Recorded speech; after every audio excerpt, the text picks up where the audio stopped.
অবস্থায় যদি আল্লাহর নাম শুনে, আল্লাহর নাম শুনলে যদি তাদের হৃদয়ের ভিতরে যদি কম্পন তৈরি হয়, আল্লাহ বলেন ওইটাই হলো আসল মুমিন। আমরা তো সবাই অন্যায় কাজ করি, অন্যায় কাজ করি না এমন কোন মানুষ আমাদের সমাজে আছে? জোরে কোন আছে? শুধু নবীরা মাসুম, তারা অন্যায় কাজ করে নাই। তারা ছাড়া পৃথিবীতে এমন কোন মানুষ বুকে হাত দিয়ে বলতে পারবে না যে আমি জীবনে কোনো অন্যায় কাজ করি নাই।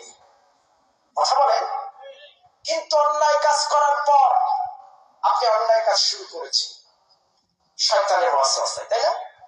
শুরু করার পর যদি হঠাৎ করে আল্লাহর নামটা আপনার মনে হয়ে যায়, আর সেই সময় যদি আপনার হৃদয়ের ভিতরে কম্পন তৈরি হয়, এই কম্পন তৈরি হওয়ার পর যদি এই কাজটা ছেড়ে দিতে পারেন, তাহলে আপনি আসল ঈমানদার।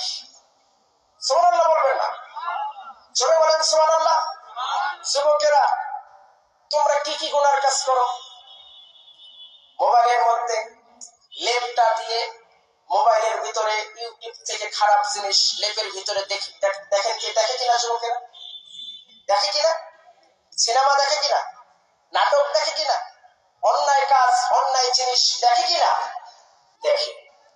ভাইরা আমার, যুবকেরা শোনো, তুমি যখন মোবাইলটা অন করেছো, ইউটিউব অন করেছো, করার পর লেপের ভিতরে তুমি খারাপ জিনিস দেখতেছো, অথবা কোনো মহিলার সাথে অন্যায় ভাবে কথা বলতেছো, লেপের ভিতরে দরজা লাগাই দিয়া লেপের ভিতরে তুমি অন্যায় কাজ করতেছো, তোমাকে কেউ দেখতেছে না, কিন্তু একজন দেখতেছে। তিনি কে?